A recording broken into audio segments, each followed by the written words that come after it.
Selamat pagi, siang, atau malam, Ibu Nofri dan teman-teman. Kami dari kelompok 13 izin mempresentasikan hasil tugas besar kelompok kami pada mata kuliah makroekonomi. Kelompok kami terdiri dari Saloka Farisi Bahari 1824002, L. Agape Bungaran Gibson 1824022, Jonathan Basket Sinrat 1824025, Samuel Alexander Panggabean 1824028, dan Luis Oke, data yang kita akan dianalisis adalah data negara Indonesia dengan Prancis sebagai mitra dagang. Indeks variabel yang dipakai adalah PDB dalam negeri dalam rupiah, konsumsi, investasi, belanja pemerintah, ekspor dan impor dalam rupiah, indeks harga konsumen, suku bunga dalam negeri, jumlah uang beredar dalam rupiah juga, PDB luar negeri dalam mata uang asing, suku bunga luar negeri, nilai tukar, jumlah uang beredar CPI, PDB luar negeri. Akan dilakukan beberapa plotting terkait data yang ada. Untuk PDB dalam negeri, plotnya adalah seperti ini. Dia terlihat ada turun naik terus sebelum, tapi ada turun sedikit pada saat krisis moneter dan pandemi. Mirip dengan PDB dalam negeri, konsumsi juga sama-sama mengalami kenaikan dan penurunannya terjadi saat pandemi dan krisis ekonomi. Lalu untuk investasi, terlihat bahwa yang di antara tahun 1982 sampai 2007 terdapat gejolak yang lumayan dari garis yang stabil karena adanya investasi jor-joran pada tahun 80-an dan adanya resesi akibat krisis ekonomi. Betul. Lalu untuk ekspor, untuk belanja negara, mirip juga ada kenaikan belanja negara terus naik meskipun ada penurunan saat krisis ekonomi dan pandemi. Betul lagi. Lalu untuk ekspor, terlihat bahwa ekspor sama juga mengalami kenaikan dan mengalami penurunan pada krisis ekonomi. Tapi setelah krisis ekonomi ekspor naik, tapi ada beberapa titik di mana dia turun. Untuk impor, kasusnya hampir mirip dengan ekspor, ada kenaikan dan ada penurunan juga waktu krisis ekonomi dan di beberapa titik setelah reformasi. Untuk suku bunga dalam negeri, kebetulan datanya hanya tersedia dari tahun 1986. Terlihat bahwa suku bunganya cukup tinggi pada saat Orde Baru, sebelum akhirnya memuncak pada tahun 1998, lalu turun secara drastis dan hingga 2024 terus menurun. Lalu untuk jumlah uang per CPI Indonesia, jumlah uang yang beredar naik turun saat krisis ekonomi. Namun saat pandemi jumlah uang beredar justru naik mengatasi deflasi. Untuk PDB Prancis, sayangnya karena ada keterbatasan data dalam nilai tukar serta yang merefleksikan inflasi dan perubahan mata uang Prancis dari franc ke euro pada tahun 1999, akhirnya data ini bisa dibilang sedikit tidak akurat. Oke, di bab 2 ini kita akan membahas tentang sektoril. Yang pertama kita akan membahas bagaimana untuk menentukan respons dan juga prediktor. Nah, dari respons dan prediktor ini dibahas dari teori Keynes, yaitu di mana dalam sektoril itu teori Keynes ini menjelaskan bagaimana permintaan agregat menjadi faktor yang sangat berpengaruh dalam suatu perekonomian. Nah, maka didapat dari model dan juga dari variabel yang ada. Untuk respon kita akan mengambil Y yaitu PDB Indonesia, I yaitu suku bunga, dan YL yaitu PDB Prancis. Sedangkan untuk prediktor kita akan menggunakan C yaitu konsumsi, I investasi, X untuk ekspor, dan IM untuk impor. Oke, kita akan bahas untuk plot dari Y terhadap C yaitu dari PDB Indonesia terhadap konsumsi. Dilihat kalau misalnya grafik ini tuh terlihat ada tren yang naik dan kemungkinan besar Y dan C ini memiliki korelasi positif yang signifikan dan juga pola persebaran yang bersifat linear sehingga kemungkinan besar regresi dari persamaan ini merupakan fungsi dari linear begitu. Lanjut yaitu plot Y terhadap I. Di sini bisa dilihat kalau misalnya grafik Y dan I ini memiliki pola yang agak naik walaupun tidak signifikan, namun juga grafik Y terhadap I memiliki pola acak di bagian tengah di sekitar 3 pangkat pangkat 15 dan juga sampai 6 pangkat 15. Nah, sehingga ada aja kemungkinan guncangan hal ini mengindikasikan adanya guncangan ekonomi yang merusak pola linear tersebut. Lanjut untuk plot I terhadap I yaitu suku bunga dan investasi. Terlihat kalau misalnya di sini polanya sangat acak dan juga ada pola menurun di awal-awal dari sampai sekitar I-nya sampai dengan 15%. Hal ini kemungkinan besar mengatakan kalau misalnya I ini tidak berkorelasi dengan maksudnya bunga ini tidak berkorelasi dengan investasi. Nah, setelah itu digunakan RStudio untuk mencari model dari data sehingga didapatkan untuk parameter C terhadap Y didapatkan hasil regresi sebesar 3,009 kali 10 pangkat 13 ditambah 0,6315Y. Dan juga didapatkan p-value dari persamaan regresi ini, yaitu 2,2 kali 10 pangkat 16, dan p-value dari respons Y itu lebih kecil dari 2 kali 10 pangkat 16. Dan juga R-square-nya didapatkan 0,9974. Sehingga dapat dijelaskan dari model yang didapat ini, kalau misalnya Y-nya naik Rp1, maka C akan naik sekitar 0,6315 rupiah. Lanjut untuk investasi terhadap suku bunga, yaitu I terhadap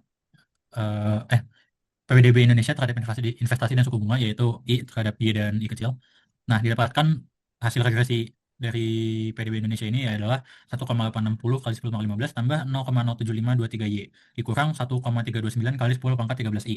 Nah, selain itu didapatkan juga p-value dari prediktor I ini sebesar 0,9215 dan juga p-value dari respons Y sebesar 0,869 dan respons I sebesar 0,956. Dapatkan juga nilai R kuadratnya yaitu 0,004531, sehingga dari model yang dapat ini kalau dapat diperkirakan kalau misalnya Y naik Rp1, maka I akan naik 0,07523 rupiah, dan jika I-nya naik 1%, maka PDB Indonesia akan turun sebesar 1,329 kali 10 pangkat 13 rupiah. Oke, lalu dari model PDB Indonesia terhadap konsumsi rumah tangga, dilihat kalau misalnya pada p-value yang prediktor C itu nilainya lebih kecil dari 2,2 kali 10 pangkat 16, min 16. Dengan menggunakan uji hipotesis kalau H0-nya itu beta 1 sama dengan beta 2 sama dengan 0, yang artinya nilai-nilai dari variabel tidak signifikan, dan untuk H1 setidaknya ada 1 untuk BI sama dengan 0, untuk I sama dengan 1,2 sampai N, itu artinya ada setidaknya satu nilai variabel yang signifikan. Dan untuk tingkat signifikansi alfa sama dengan 0,05 dikarenakan p-value ini lebih kecil dari alfa 0,05, maka H0 ini ditolak, sehingga artinya ada setidaknya satu variabel yang pada persamaan regresi yang berpengaruh signifikan terhadap prediktor C. Dan sedangkan untuk di variabel yang ada di prediktor C ini hanya dari respons Y, di mana p-value-nya juga lebih kecil dari 2, kali 10 pangkat 16, yang dengan menggunakan uji hipotesis yaitu beta 1 sama dengan 0 dan H1-nya beta 1 ditolak sama dengan 0. Maka dengan tingkat signifikansi alfa 0,05, karena p-value ini lebih kecil dari alfa sama dengan 0,05, maka H0-nya ditolak, yang artinya respons Y ini signifikan terhadap persamaan regresi prediktor C. Selain itu juga didapatkan R-square untuk regresi ini 0,9974, yang artinya 99,74% karakteristik data ini dapat dijelaskan oleh model regresi, yang menandakan bahwa model ini sudah cukup baik untuk menggambarkan karakteristik data yang ada. Lalu juga diuji kecocokan model dengan menggunakan nilai aktual C dengan nilai prediksi C dengan menggunakan kriteria error relatif. Nah, untuk ekspektasi errornya ini dihitung dengan rumus ini, dan untuk aproksimasinya digunakan kode R, dan sehingga didapatkan angka-angka seperti berikut. Nah, dari nilai-nilai galat ini akan dibandingkan apakah nilai tersebut ada lebih kecil dari 10 pangkat min 2. Nah, jika dilihat hanya ada 8 dari 65 observasi total yang memenuhi kriteria ini, yaitu lebih kecil dari 10 pangkat min 2. Yang ini artinya galat dari regresi linear ini belum dekat dengan hasil sebenarnya begitu. Jadi masih ada pola yang dapat diambil sebenarnya. Oke, lanjut untuk PDB Indonesia terhadap investasi dan suku bunga dengan menggunakan model IEI ini, didapatkan p-value-nya tadi sebesar 0,9215. Nah, dengan menggunakan hipotesis yang sama kayak tadi, didapatkan untuk tingkat signifikansi alfa 0,05 dengan karena p-value-nya itu lebih besar dari alfa ini, maka H0 ini tidak ditolak, yang artinya variabel yang ada pada model itu tidak berpengaruh signifikan terhadap prediktor I, yang kalau misalnya dilihat yaitu adalah respons Y dan juga respons I, itu suku bunga.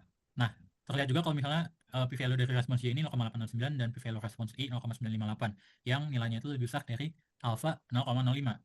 Nah, maka dari itu dari dua variabel ini terbukti kalau misalnya variabel tersebut tidak berpengaruh signifikan terhadap regresi prediktor I. Nah, selain itu juga didapatkan nilai R kuadrat untuk model sebesar 0,04531, yang artinya cuma 0,4531% dari karakteristik data yang bisa dijelaskan oleh model regresi. Yang artinya model regresi ini bisa dibilang sangat buruk, dan variabel respons Y dan I ini tidak dapat menjelaskan karakteristik yang terjadi pada prediktor I. Selain itu juga dilakukan analisis kecocokan model dengan membandingkan nilai aktual I dengan prediksi I menggunakan kriteria error relatif. Ini rumusnya sama seperti yang tadi, dan dengan menggunakan kode RStudio didapatkan untuk nilai errornya sebesar ini. Nah, dari hasil di sini, jika kita bandingkan dengan ambang batasnya 10 pangkat min 2, itu tidak ada hasil yang lebih kecil dari 10 pangkat min 2, sehingga dapat dikatakan kalau aproksimasi regresi linear ini tidak dekat dengan hasil sebenarnya. Selanjutnya kita akan membahas plot IM terhadap Y dan plot X terhadap Y aksen. Terlihat pada plot IM terhadap Y, terdapat tren naik dan cenderung membentuk grafik lurus dari tahun ke tahun. Oleh karena itu, dapat diperkirakan bahwa grafik tersebut mengikuti fungsi linear. X terhadap Y aksen dapat dilihat bahwa nilai pada plot di awal-awal itu sangat signifikan, namun akan menurun, memiliki tren turun, dan itu dapat dilihat juga grafik mengalami turunan tajam di awal dan melambat di akhir. Oleh karena itu, dapat diperkirakan bahwa grafik tersebut mengikuti fungsi eksponensial negatif. Lalu, untuk estimasi parameter IM terhadap Y dan X terhadap Y aksen, didapat dari kode RStudio bahwa estimasi model linear IM sama dengan negatif 6,012 dikali 10 pangkat 13 ditambah 0,2118Y. Didapat pula p-value kurang dari 2,2 dikali 10 pangkat negatif 16. Dan nilai R squared sama dengan 0,9662. Model ini diperkirakan bahwa jika Y naik Rp1, maka IM akan naik juga sebesar 0,2188 rupiah. Lalu, untuk model PDB didapat dari RStudio bahwa model linear yaitu X sama dengan 1,591 dikali 10 pangkat 15 dikurang 1,127 dikali 10 pangkat 5 Y aksen. Didapat pula p-value sama dengan 6,349 dikali 10 pangkat negatif 12 dan nilai R squared sama dengan 0,565. Model ini memperkirakan bahwa jika Y aksen L naik Rp1, maka X akan turun sebesar Rp112.700. Lalu selanjutnya akan dianalisis kecocokan model IM terhadap Y dan X terhadap Y aksen L. Yang pertama, PDB Indonesia terhadap impor akan dilakukan pengujian parameter dengan hipotesis 0 yaitu parameter 1 sama dengan 0, lalu hipotesis 1 parameter 1 tidak sama dengan 0. Dapat bahwa untuk model regresi IM dan p-value-nya mencapai negatif p-value-nya di bawah negatif 2,2 dikali 10 pangkat negatif 16. Sehingga untuk nilai alfa sama dengan 0,05 H0 ditolak sehingga parameter model tidak bisa diabaikan. Didapat juga bahwa nilai R squared sama dengan 0,9662 yang menandakan bahwa model ini sudah cukup baik. Kemudian akan dilakukan analisis kecocokan model dengan membandingkan nilai aktual IM dengan nilai prediksi IM dengan menggunakan kriteria error relatif. Aproksimasi dinyatakan cocok apabila seluruh nilai E kurang dari 10 pangkat negatif 2 dengan rumus tersebut. Didapat dari kode RStudio bahwa berdasarkan hasil nilai galat yang didapatkan, dapat bahwa secara keseluruhan tidak semua nilai error relatif berada di bawah ambang batas 10 pangkat negatif 12. Hanya 2 observasi dari 39 observasi total memenuhi kriteria ini. Hal ini mengindikasikan bahwa aproksimasi regresi linear belum begitu dekat dengan hasil sebenarnya. Lalu untuk PDB Prancis terhadap ekspor akan dilakukan pengujian parameter dengan hipotesis yang sama seperti sebelumnya. Didapat bahwa untuk model regresi linear, p-value-nya sama dengan 6,349 dikali 10 pangkat negatif 12. Sehingga untuk nilai alfa sama dengan 0,05, H0 ditolak sehingga parameter model tidak bisa diabaikan. Namun nilai R squared sama dengan 0,565 menandakan bahwa model ini sudah cukup baik. Kemudian akan dilakukan analisis kecocokan model dengan membandingkan nilai aktual X dengan nilai prediksi menggunakan kriteria error relatif. Dilakukan tes yang sama seperti sebelumnya, didapatkan hasil bahwa secara keseluruhan tidak semua nilai error relatif berada di bawah ambang batas sebelum pangkat negatif 2. Hanya 1 observasi dari 39 observasi total memenuhi kriteria ini. Hal ini mengindikasikan bahwa aproksimasi regresi linear belum begitu dekat dengan hasil sebenarnya. Lalu akan dilakukan penurunan persamaan Y sebagai fungsi perubahan prediktor. Perhatikan bahwa dalam pendekatan pengeluaran, PDB dihitung sebagai GDP sama dengan C ditambah I ditambah G ditambah ekspor kurang impor. Pada bagian ini akan dibentuk persamaan Y sebagai fungsi dari prediktor. Maka akan berlaku Y sama dengan fungsi CY ditambah I kecil ditambah G ditambah X Y aksen L dikurang IM Y. Dengan menggunakan beberapa operasi aljabar didapatkan hasil akhir yaitu Y sebagai fungsi dari G, Y aksen L, I sama dengan 3,54121 dikali 10 pangkat 15 tambah G dikurang 1,329 kali 10 pangkat 5 Y aksen dikurang 1,127 kali 10 pangkat 13 dibagi 0,50507. Pada bagian 2.9 akan diplot YL aksen yang merupakan PDB dari Prancis terhadap Y bintang yang merupakan simbol standar ekonomi makro di ekonomi Indonesia sebagai pembandingnya.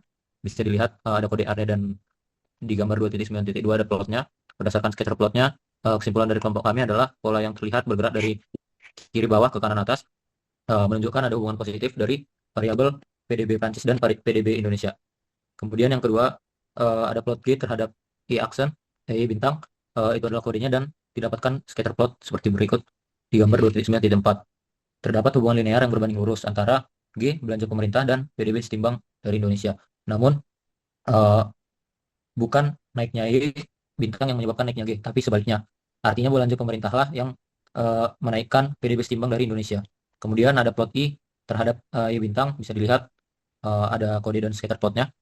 Dari scatter plot ini terlihat bahwa ada hubungan berbanding terbalik dari kiri atas ke kanan bawah. Hubungan negatif antara tingkat suku bunga I dan PDB setimbang Y. Artinya ini berbanding terbalik, ya kebalikannya dari belanja pemerintah, tingkat suku bunganya besar maka PDB seimbangnya akan semakin kecil. Kemudian dilanjut 2.10 estimasi parameter Y aksen L, G, I terhadap Y. Yang pertama PDB Prancis terhadap PDB Bank Indonesia. Didapatkan hasil estimasi Y bintang sebagai berikut bisa dilihat dan P-value sebesar 7,37 kali 10 pangkat min 6. Dari model berarti P-value-nya lebih kecil dari alfa, berarti H0-nya ditolak. Kemudian 2.10.2 belanja negara terhadap PDB Bank Indonesia. Bisa kita lihat kode R-nya dan hasil output parameter regresi belanjanya. Didapatkan hasil estimasi bintang sebagai berikut dan P-value lebih kecil dari 2,2 kali 10 pangkat min 16. Model didapat juga R kuadratnya 0,9, berarti model ini bisa memprediksi 90%. Dan didapatkan juga kalau YL aksennya naik Rp1, maka Y bintangnya akan naik Rp2,676. Terus ada 2.10.3 dari I terhadap Y bintang. Bisa kita lihat hasilnya di bawah. Bisa ke bawahin. Untuk P-value didapatkan lebih kecil dari 2,2 kali 10 pangkat min 16 dan R kuadrat 0,9691. Lebih bagus dari yang tadi, bisa mempresentasikan 96%. Kemudian diperkirakan kalau I-nya naik 1%, Y bintangnya turun 1,2 kali 10 pangkat Rp14. Terus ada analisis kecocokan model terhadap PDB Bank Indonesia. Yang pertama dari YL aksen dilakukan pengujian hipotesis dengan H0 beta 1 dapat diabaikan dan beta 2 dan H1-nya beta 1 tidak dapat diabaikan. Alfanya kami pilih 0,05 karena P-value-nya tadi lebih kecil dari alfa, maka H0-nya ditolak. Artinya koefisien prediktor PDB Prancis signifikan terhadap model sehingga tidak dapat diabaikan. Kemudian dilakukan analisis kecocokan menggunakan error relatif berdasarkan nilai galat yang dapatkan di RStudio. Tidak semua nilai error relatif di batas 10 pangkat min 2. Hanya 9 observasi dari 39. Artinya hanya sekitar seperempat yang memenuhi kriteria hal tersebut. Berarti aproksimasi regresi linear kami belum begitu dekat dengan hasil sebenarnya. Kemudian lanjut ke 2.11.2 dari parameter G terhadap parameter Y bintang. Didapatkan juga hasil hipotesis yaitu H0-nya ditolak. Artinya belanja pemerintah berpengaruh signifikan juga terhadap model sehingga tidak dapat diabaikan. Kemudian untuk kriteria error relatifnya berdasarkan nilai galat didapat hanya 5, bisa di scroll, hanya 5 dari 39 yang memenuhi kriteria ini, berarti sekitar 1/8. Berarti belum begitu dekat juga dengan hasil sebenarnya. Kemudian untuk I terhadap Y bintang diperoleh juga kesimpulan H0-nya ditolak sehingga signifikan terhadap model dan tidak dapat diabaikan. Untuk error relatifnya secara keseluruhan tidak semua error relatif berada di ambang batas 10 pangkat min 2, hanya 4 dari 39. Berarti sama juga indikasinya bahwa aproksimasi regresi linear kami belum begitu dekat dengan hasil sebenarnya. Kemudian 2.12 ke perkiraan multiplier. Berdasarkan persamaan yang tadi telah didapatkan, bisa ditentukan spending multiplier. Terus ada pendapatan tambahan yang dibelanjakan dan nggak ditabung. Terus ada perubahan PDB akibat perubahan jumlah pajak. Dengan formula seperti berikut, kami mendapatkan spending multiplier yaitu SM sama dengan 1/0,5 tadi. Dan MPC-nya 1 kurang 0,5 sekitar 0,49. Serta tax multiplier 0,9799. Ya, kalau memakai estimasi sistem fit, jadi kita bisa dilihat di sebelah kanan adalah parameter regresi yang digunakan di sistem fit dibanding dengan kita menggunakan LM. Dapat dilihat bahwa beberapa p-value lebih baik dari yang sebelumnya, namun beberapa juga malah lebih buruk daripada yang sebelumnya. Selanjutnya, masuk kepada bab 3, teknik sektor finansial, akan dilakukan 2 plot. Yang pertama, plot Y atau PDB Indonesia dengan jumlah uang beredar real atau RM, serta suku bunga I terhadap RM. Variabel RM tadi seperti yang dibilang adalah jumlah uang real beredar yang telah dibagi dengan Consumer Price Index. Pertama, kita akan memplot PDB terhadap uang beredar real dengan kode sebagai berikut dan diperoleh plot demikian, sehingga terlihat hubungan yang sangat kuat dan positif antara PDB Indonesia dan jumlah uang beredar real, di mana seiring meningkatnya RM, nilainya ikut meningkat hampir secara linear dengan sebaran titik yang rapat mengikuti pola garis lurus. Hal ini konsisten dengan teori Keynesian ya, bahwa peningkatan jumlah uang beredar mendorong aktivitas ekonomi dan meningkatkan output nasional. Selanjutnya dilakukan plot suku bunga terhadap jumlah uang real beredar dan terlihat bahwa ada hubungan negatif antara suku bunga terhadap jumlah uang beredar real, karena ketika jumlah uang beredar rendah, suku bunga cenderung tinggi dan lain sebagainya. Pola ini konsisten dengan teori preferensi likuiditas dan model LM, di mana ketika jumlah uang beredar meningkat, suku bunga akan turun. Gitu. Namun demikian terdapat beberapa fluktuasi, contohnya pada periode 1997 sampai 2001, akibat adanya krisis moneter, sehingga model regresi linear ini kurang mampu mengcapture atau mengekspresikan terjadinya guncangan ekonomi tersebut dan menyebabkan penyimpangan dari pola umum. Selanjutnya akan dilakukan estimasi parameter PDB Indonesia dan suku bunga terhadap peredaran uang, dilakukan regresi linear berganda begitu ya, dan menggunakan R diperoleh model estimasi sebagai berikut, dan interpretasinya adalah Pertama, nilai titik potong atau intercept sebesar min 1,247 dikali 10 pangkat 13 merupakan nilai dasar jumlah uang real beredar ketika Y sama dengan 0 dan I sama dengan 0. Dan kedua, koefisien Y sebesar demikian. Berarti setiap kenaikan PDB sebesar Rp1, jumlah uang beredar real meningkat sebanyak 5,08 kali 10 pangkat min 3 rupiah. Dan yang terakhir, koefisien suku bunga sebesar 2,41 dikali 10 pangkat 11, artinya setiap kenaikan suku bunga sebesar 1%, jumlah uang beredar real meningkat sebesar 2,41 dikali 10 pangkat 11 rupiah. Tanda positif pada koefisien suku bunga mengindikasikan bahwa dalam data historis Indonesia, penawar uang justru meningkat seiring naiknya suku bunga. Dan nilai R kuadrat 0,9845 artinya 98,55% variasi pada jumlah uang beredar dapat dijelaskan oleh variabel Y dan I secara bersama-sama. Sehingga mengindikasikan bahwa model dapat menjelaskan dengan baik data sektor finansial Indonesia. Dan ketika dilakukan analisis kecocokan model peredaran uang, diperoleh uji signifikansi parameter untuk alfa sama dengan 0,05 atau taraf signifikansi sebesar 5%, didapat bahwa B0, B1 dan beta 0, beta 1 dan beta 2 H0 ditolak sehingga signifikan masing-masing. Dan ketika dievaluasi untuk error relatifnya, diperoleh bahwa hampir semua nilai error relatif berada di bawah ambang batas 10 pangkat min 2, hanya 3 observasi yang memenuhi, tidak semua nilai error relatif berada di bawah ambang batas 10 pangkat min 2, dan hanya 3 observasi yang memenuhi kriteria tersebut. Ya. Ketidaksesuaian ini disebabkan oleh faktor krisis ekonomi ataupun perubahan besar sektor keuangan Indonesia sehingga tidak tertangkap oleh model regresi linear. Dengan demikian dapat disimpulkan bahwa meskipun model memiliki koefisien determinasi yang sangat tinggi dan seluruh parameter signifikan secara statistik, pendekatan model belum sepenuhnya memenuhi kriteria kecocokan E lebih kecil dari 10 pangkat min 2 untuk seluruh observasi, dan kurang presisi pada periode gejolak ekonomi. Lalu akan dibahas model ISLM. Model ISLM adalah model menunjukkan hubungan antara keseimbangan pasar barang dan di pasar uang. Analisis ISLM kita menggunakan kurva IS dan kurva LM. Kurva YIS itu seperti yang sudah ada di bab sebelumnya, bisa dilihat di YIS. Lalu untuk kurva LM bisa didapatkan dari perhitungan bab 3, RM seperti di bawah. Lalu akan dicari titik equilibriumnya sehingga didapatkan I bintang dan bawah, dan Y bintang saat persamaan I tadi dimasukkan kembali ke rumus YLM. Untuk plot pertama kita akan memplot Y terhadap I setimbang. Di sini terlihat bahwa ada tren naik. Hal ini sesuai dengan model ISLM. Lalu di sini ada plot YL aksen terhadap I bintang, di mana tidak begitu terlihat hubungan linear meskipun ada tren naik di akhir-akhir. Dan untuk estimasi parameter akan diestimasi parameter sebagai berikut. Hasilnya adalah model ini, yang kalau diartikan setiap kenaikan Rp1 RM, maka suku bunga real meningkat sebesar 7,764 kali 10 pangkat min 12%. Lalu kenaikan belanja negara Rp1, suku bunga setimbang berkurang 7,729 kali 10 pangkat min 14. Koefisien L aksen artinya Rp1 untuk Rp1, suku bunganya meningkat sebesar 1,027 kali 10 pangkat min 8%. Lalu untuk model yang kedua, didapatkan model regresi seperti berikut pada layar. Itu artinya RM naik Rp1, PDB Indonesia turun sebesar 1,732 kali 10 pangkat 2. Lalu Rp1 naik kenaikan belanja, PDB Indonesia meningkat 3,705, PDB setimbang. Dan kenaikan PDB Prancis Rp1, PDB Indonesia meningkat 4,923 kali 10 pangkat 5 rupiah. Lalu untuk analisis kecocokan model, dapat dilihat bahwa semua parameter signifikan dan untuk uji T dengan hipotesis seperti berikut. Dan R kuadrat sama dengan 1, semua variasi pada suku, artinya semua variasi pada suku bunga Indonesia dapat dijelaskan oleh variabel PDB Prancis, belanja negara, peredaran uang. Untuk galatnya, dapat dilihat bahwa galat ini suku bunga aslinya dan bukan suku bunga setimbang. Hasilnya banyak nilai galat yang di atas nilai 10 pangkat min 2 sehingga bisa dikatakan PDB aktual berbeda signifikan dengan nilai setimbang. Lalu untuk model Y bintang, semua parameter juga signifikan karena H0 ditolak, H0 uji T ditolak, dan dengan p-value semua sangat kecil.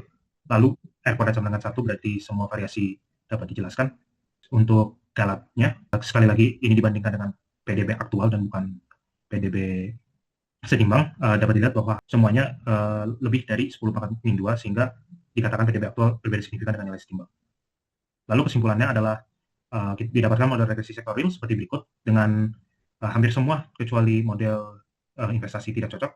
Lalu persamaan Y sebagai fungsi ubah prediktor ada sebagai berikut. Model regresi sektor finansial sebagai berikut. Model ini cocok untuk memodelkan data. Dan keadaan setimbang I dan Y seperti berikut. Terima kasih. Terima kasih Bu Nofri dan teman-teman yang telah menonton. Mohon maaf jika ada kesalahan dan ketidaksempurnaan dalam video ini. Terima kasih.